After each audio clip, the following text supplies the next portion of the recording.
اعوذ باللہ من الشیطان الرجیم بسم اللہ الرحمن الرحیم یا بنی انی ارا فی المنام انی اذبحک فانظر ماذا تری قال یا ابت افعل ما تؤمر ستجدنی ان شاء اللہ من الصابرین۔ مہینہ ہے، اس میں جہاں اور بہت سی تاریخی واقعات نظر آتے ہیں، وہیں پر حضرت ابراہیم علیہ السلام اور ان کے بیٹے اسماعیل علیہ السلام کے قربانی کا تاریخ ساز واقعہ اپنی مثال آپ ہے۔ دونوں باپ بیٹے کی یہ قربانی عظمت و عظیمت کا ایک ایسا نادر اور محیر العقول واقعہ ہے جس سے انسانی عقل حیرت زدہ ہو کر رہ جاتی ہے۔ جب بھی یہ مبارک مہینہ آتا ہے، پورا عالم اسلام جو ہے قربانی اور ابراہیم علیہ السلام اور اسماعیل ذبیح اللہ کے نام سے یاد کیا جاتا ہے۔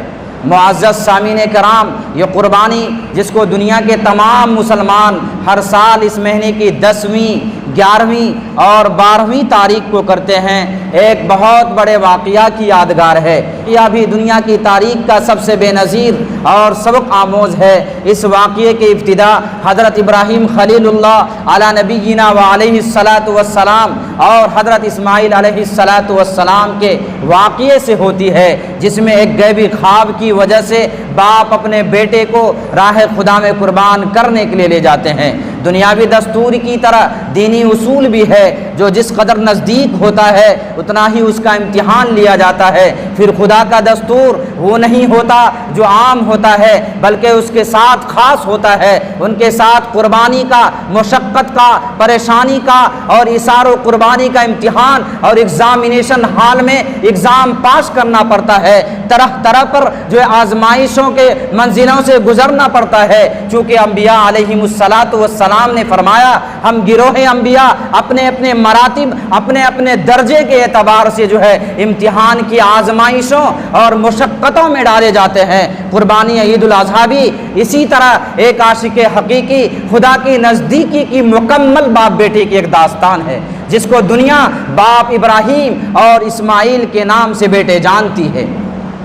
5000 سال پہلے اسی زمین پر 2 بڑے شہر آباد تھے، وہ تاریخ شہر نینوا اور بابل کے نام سے جانتی ہے۔ یہاں عیش و عشرت، لذت و راحت اور اعلیٰ تمدن کے تمام لوازمات کی بہتات تھی، مگر ساری آبادی خدا کی منکر تھی، مظاہر کے پرستار تھے۔ اس وقت کا بادشاہ نمرود تھا، جو صرف بادشاہ یا حکمراں ہی نہیں بلکہ وہ ایک خدا بنا بیٹھا تھا۔ ان کی ساری چیزوں کو لوگوں پر عام کرنا، ان کے دلوں میں ایکسپٹ کرنا ان کے لیے ایک عبادت گاہیں بن چکی تھی۔ نمرود کے ایسے حالات میں ان کو خدا مانتا تھا، ان کے سامنے مہر تصدیق ثبت کرتے تھے، بلکہ انہیں بادشاہ نہیں خدا بھی تصور کیا جاتا تھا۔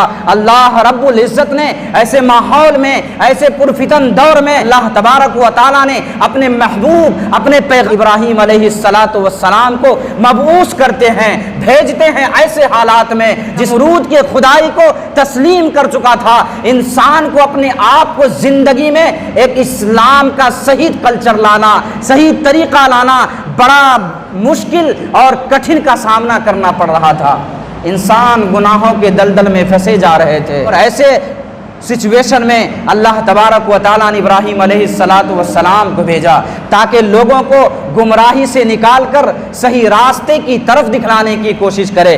ابراہیم علیہ السلام نے ٹھیک اسی طرح جو ہے بچپن ہی سے اللہ کی تلاش میں لگ گئے، بڑے بڑے نمرودوں سے واسطہ کیا، بچپن ہی سے احقاق حق اور ابطال باطل کے لیے تیار ہو گئے۔ یہ بھی وقت آیا کہ اس کے لیے ہر طرح کی انہوں نے جاں فشانی کی، جس کے بارے میں قرآن کریم نے خود ایک اپنا جو ہے کمنٹمنٹ دیا ہے، اور خود جو ہے قرآن کریم نے ان کے بارے میں بتلایا ہے۔ شاہد ہے، اذ قال لأبیہ وقومہ ما هذه التماثیل التي انتم لها عاکفون، کہ ابراہیم علیہ السلام نے سب سے پہلا جو ہے انہوں نے کام جو دین کا کیا، سمجھانے کا کیا، بتلانے کا کیا، موٹیویٹ اور اسلام پر لانے کے کیا، وہ انہوں نے سب سے پہلے اذ قال لأبیہ وقومہ، انہوں نے اپنی اولاد اور اپنی قوم کو صحیح راستے پر لانے کی کوشش کی، تاکہ حق نبوت ادا ہو جائے۔ ان کے تاریخ کے کتنے قصے سناؤں، تاریخ کے اوراق سے پتہ چلتا ہے جب ابراہیم علیہ السلام پل کر جوان ہوئے اس وقت کی سب سے بڑی اور سب سے پہلی طاقت نمرود سے واسطہ کیا۔ نمرود سے واسطہ پڑنے کے بعد نمرود نے 1000 کوششیں کی کہ ابراہیم بھی مجھے اوروں کی طرح خدا کہیں، ابراہیم بھی مجھے اوروں کی طرح مجھے اللہ مانے، ابراہیم بھی مجھے اوروں کی طرح ہماری باتوں پر تسلیم سر خم کر دے، لیکن وہ وقت نہیں آیا۔ ابراہیم علیہ السلام نے بلکہ ماننے سے انکار نہیں کیا بلکہ آج کی زبان میں پروٹیسٹ کیا، آج کی زبان میں جو احتجاج کیا، آج کی زبان میں عالم بغاوت بلند کیا، اور ابراہیم علیہ السلام نے نمرود سے کھلا چیلنج کیا اور کہا کہ اے نمرود، تم یہ چاہتے ہو کہ تم خدا ہو، تم مالک حقیقی ہو، تو دیکھو میرا بھی ایک چیلنج ہے، میری بھی ایک بات ہے، تم اسے تسلیم کرو۔ میری بات یہ ہے کہ میرا خدا وہ ہے جو ہر روز سورج کو مشرق سے طلوع کرتا ہے اور مغرب میں ڈبوتا ہے۔ اگر تمہیں اپنی خدائی پر گرو اور فخر ہے تو تم اس سورج کو مغرب سے نکال کر مشرق کی طرف لاؤ۔ بڑے سے بڑے سورما، بڑے سے بڑے طاقتور کی زبانیں ہل جاتی تھی، ان کی زبانوں کو کاٹا جاتا، زبانوں کو کھینچ کر انہیں سر قلم کر دیا جاتا تھا۔ ایسے وقت میں ابراہیم علیہ السلام نے علم بغاوت بلند کیا اور جس کے نتیجے میں مات دیے طاقت کے نشہ میں چور ابراہیم علیہ السلام کو دہکتی آگ میں نمرود نے ڈالنے کا حکم جاری کر دیا، فرمان جاری کر دیا۔ یہ بھی وقت آیا کہ ابراہیم علیہ السلام نے حق کے خاطر جو ہے انہوں نے آگ میں کودنا پسند، حق کی خاطر آگ میں کودنا پسند کیا، لیکن باطل کے سامنے کبھی بھی انہوں نے سر نہیں جھکایا۔ کلیجہ تھام لوگے جب سنو گے، کلیجہ تھام لوگے جب سنو گے، نہ سنوائے خدا شیون کسی، خدا ہر حال میں اپنے پرستار اور سچے عاشق کی حفاظت کرتا ہے۔ اللہ تعالیٰ نے آگ کو گلے گلزار کر دیا اور ٹھنڈک ایئر کنڈیشن بن گیا۔ میرے محترم بزرگوں، یہیں آ کر اس سچے عاشق کی قربانیوں کا سلسلہ ختم نہیں ہوتا، بلکہ آپ جب 86 سال کی عمر میں پہنچتے، ایک عام انسان بھی اولاد اگر نہ ہو 5 سال 2 سال 10 سال مایوس ہو جاتا ہے، نا امیدی کا شکار ہو جاتا ہے، لیکن ابراہیم علیہ السلام کو 86 سال کے اسماعیل علیہ السلام کی پیدائش ہوتی ہے۔ اللہ تعالیٰ ان کی دعاؤں کو قبول فرماتے ہیں۔ ابراہیم علیہ السلام نے دعائیں مانگی اور فرمایا رب ہب لی من الصالحین، کہ پروردگار عالم اے بار الہ مجھے نیک اور صالح اولاد عطا فرما۔ اللہ تعالیٰ نے آپ کی دعاؤں کو قبول فرمایا اور حضرت ہاجرہ کے بطن سے اسماعیل علیہ السلام کی پیدائش فرمائی۔ بڑی آرزوؤں اور تمناؤں کے بعد تو ایک عمدہ اور سیرت کا بچہ اللہ تعالیٰ نے اسے عطا فرمایا تھا۔ ابھی وہ سن شعور جس کو قرآن کریم نے فلما بلغ معہ السعی، ابھی وہ صحیح سمجھداری کو بھی نہیں پہنچا تھا، صحیح عقل و سلیم کو بھی نہیں پہنچا تھا، ابھی وہ صحیح سے بڑے بھی نہیں ہوئے تھے کہ امتحان کی آزمائش پھر آزمائش۔ ابراہیم علیہ السلام کے اس واقعے کو چشم فلک نے کبھی اس کا نظارہ نہیں کیا تھا۔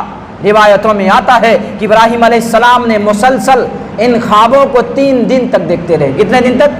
3 دن تک ریگولر دیکھتے رہے، اور چونکہ انبیاء علیہ السلام کا خواب بھی وہی ہوتا ہے، اس میں جھوٹ کا کوئی شائبہ نہیں ہوتا ہے۔ وہ خواب کو آپ نے منشاء الہی سمجھتے ہوئے اپنے لائق سعادت مند، اپنے ارجمند فرزند ارجمند کو یعنی اسماعیل علیہ السلام سے آپ نے فرمایا یا بنی انی ارا فی المنام انی اذبحک فانظر ماذا ترى قال یا ابت افعل ما تؤمر ستجدنی ان شاء اللہ من الصابرین۔ اے میرے بیٹے جان، ہم نے خواب میں دیکھا ہے جیسے کہ میں تجھے اللہ کے نام میں ذبح کر رہا ہوں، فانظر ماذا ترى، بتاؤ تمہاری اس میں کیا رائے ہے، بتاؤ تم اس کے بارے میں کیا کمنٹ کرتے ہو، تمہارے دلوں میں ان کے بارے میں کیا ہے۔ قال یا ابت افعل ما تؤمر ستجدنی ان شاء اللہ من الصابرین، کہ ایسے بیٹے تھے، ایسی اولادیں تھیں، ہاتھ پر لبیک کہا، تیار ہوئے اور کہا کہ ابا جان آپ کو جس چیز کا حکم ملا ہے، جس چیز کا آرڈر آیا ہے، آپ اس چیز کو کر گزریے، انشاءاللہ من الصابرین، آپ بے شک مجھے صبر کرنے والوں میں سے پائیں گے۔ اللہ اکبر۔ ابھی باپ اپنے بے رائے کو صحیح سے پیش بھی نہیں کر پاتا ہے کہ اللہ تبارک و تعالیٰ کی طرف سے اس کے اولاد کے ذہن میں وہ فوراً اس بات پر عمل کو تیار ہو جاتا ہے اور کہتا ہے انشاءاللہ من الصابرین، کہ میرے ابو جان آپ کو جس چیز کا حکم ملا ہے آپ اس چیز کو کر گزریے۔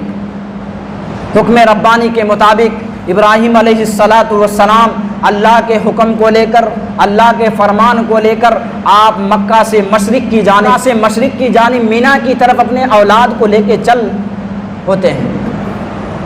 انسانیت کا ازلی دشمن، ہم لوگوں کا سب سے بڑا دشمن شیطان لعین کو یہ پتہ تھا کہ اس راستے میں اللہ کے خلیل ابراہیم علیہ السلام کو استقامت، اس کے باوجود بھی شیطان ہے، شیطان کی جو فطرت ہے، انہوں نے فطرت اور نیچرل کے مطابق ابراہیم علیہ السلام کی ہاجرہ یعنی ان کی اہلیہ محترمہ کے پاس ایک ہمدرد انسان کی شکل میں جاتا ہے اور حضرت ہاجرہ سے کہتا ہے، اے ہاجرہ کیا تجھے پتہ ہے کہ اسماعیل کہاں گئے ہیں؟ ان کی ماں بولتی ہے کہ ان کے والد محترم یعنی ابراہیم علیہ السلام اسماعیل علیہ السلام کو جنگل سے لکڑی چننے کے لیے لے گئے ہیں۔ وہ شیطان کہتا ہے کہ ایسا نہیں ہے، تمہیں خبر نہیں ہے۔ وہ کہتے ہیں مجھے بالکل خبر ہے، وہ اپنے لڑکے کے ساتھ جنگل سے لکڑیاں چننے گئے ہیں۔ اس کے بعد جو کہتے ہیں نہیں ایسا نہیں ہے، تو وہ کہتی ہیں ہے کیسا، کیا خبر ہے، صحیح کیا ہے وہی بتائیں۔ تو وہ کہتا ہے کہ وہ اپنے بیٹے کو جنگل سے لکڑیاں چننے نہیں بلکہ انہیں ذبح کرنے گیا ہے۔ وہ ماں فرماتی ہے کہ ایسا نہیں ہو سکتا ہے کہ کوئی بھی باپ اپنے اولاد کو ذبح کرنے کے لیے جنگل لے گئے ہوں۔ وہ کہتے ہیں کہ ایسا ہی ہے۔ وہ کہتے ہیں کہ مجھے اللہ کی طرف سے ایک فرمان آیا ہے، حکم آیا ہے کہ تم اس اولاد کو اللہ کے نام کے ذبح کرو۔ اللہ اکبر۔ والدہ ایسی تھی اور اہلیہ ایسی تھی کہ شیطان کو اس طرح جواب دیتے ہیں کہ اگر اسے اللہ کے طرف سے حکم ملا ہے، اس طرح کی بات آئی ہے، ایسا کام کرنا ہی چاہیے، اس لیے کہ منشاء الہی کے مطابق زندگی گزارنا یہ ہمارے شریعت کا شعار ہے۔ اللہ اکبر۔ ان کی بیویوں کا یہ عالم تھا کہ یہ خبر پہنچتی ہے کہ باپ اپنے بیٹے کو اللہ کے نام پہ ذبح کر رہا ہے، اف تک نہیں کہتی ہے جب وہ شیطان دیکھ لیتا ہے کہ ان کے پاس اب آگے پیچھے ہونے والا نہیں ہے۔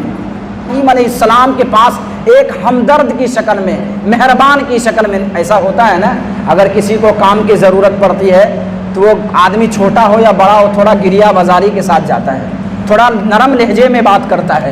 ابراہیم علیہ السلام کے پاس جاتے ہیں۔ ابراہیم علیہ السلام نے سمجھ گیا یہ شیطان لعین مجھے اپنے عاشق کے امتحان سے روکنا چاہتا ہے۔ ابراہیم علیہ السلام نے اسے دھتکارا، اسے بھگایا، راندے درگاہ کیا، اور یہی تک نہیں بلکہ ابراہیم علیہ السلام نے اسے کنکریاں ماری، بلکہ 7 کنکریاں ماری، اور ہر کنکری پر آپ تکبیر پڑھتے جاتے تھے، جس کو آج ہر حاجی وہاں پر جا کر اس ارکان کو ادا کرتے ہیں، اس رکن کو ادا کرتے ہیں جس کا نام جمرہ عقبہ اولا ہے۔ جب وہ کامیاب نہ ہو سکے پھر گیا ابراہیم علیہ السلام کو، پھر ابراہیم علیہ السلام کو دوسری بار ٹورچر کیا، دوسری بار روکنا چاہا۔ روایتوں میں آتا ہے کہ ابراہیم علیہ السلام نے پھر اسے دھتکار دیا، پھر بھگا دیا۔ اس کے بعد جب دیکھ لیا شیطان تو شیطان ہے، اپنی ناکامی کو ناکام سمجھ کر بھی کامیاب کی کوشش کرتا ہے۔ اس کے بعد جو ہے ابراہیم علیہ السلام کے پاس تیسری بار پھر چکر مارتا ہے، پھر جاتے ہیں۔ ابراہیم علیہ السلام نے تیسری بار بھی اسے بھگا دیا، ان کی باتوں کو نہیں مانا اور اپنے عاشق کے امتحان میں کامیاب ہو گئے۔ اللہ تبارک و تعالیٰ کی طرف سے آوازیں آئیں، اللہ تبارک و تعالیٰ کی طرف سے صدائیں آئی اور کہا فلما اسلما وتلہ للجبین ونادیناہ ان یا ابراہیم قد صدقت الرؤیا انا کذالک نجزی المحسنین، کہ باپ دونوں بیٹے فلما اسلما وتلہ للجبین، دونوں نے اللہ کے حکم کو تسلیم رضا کے ساتھ اپنے دلوں میں ایکسیپٹڈ کر لیا، وتلہ للجبین، اور اپنے بیٹے کو پیشانی کے بل لٹا دیا۔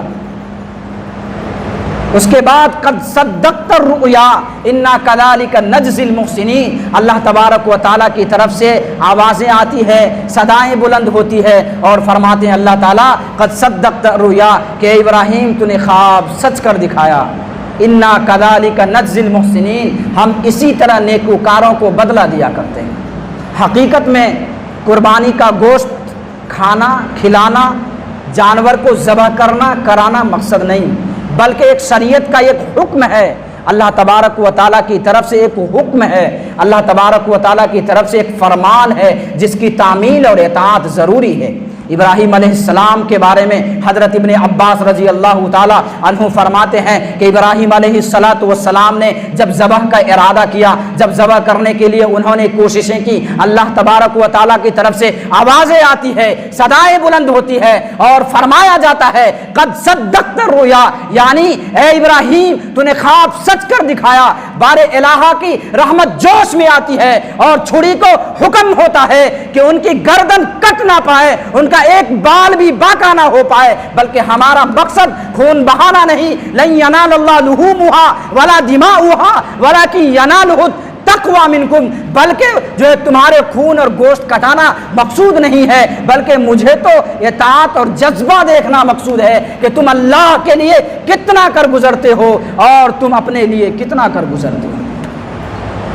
حضرت عائشہ صدیقہ رضی اللہ تعالی عنہا فرماتی ہے کہ اللہ کے نبی صلی اللہ تعالی علیہ وسلم نے فرمایا کہ یہ جو قربانی کے 3 ایام ہے، ان میں قربانی سے زیادہ بڑا کوئی عمل اللہ کے نزدیک نہیں۔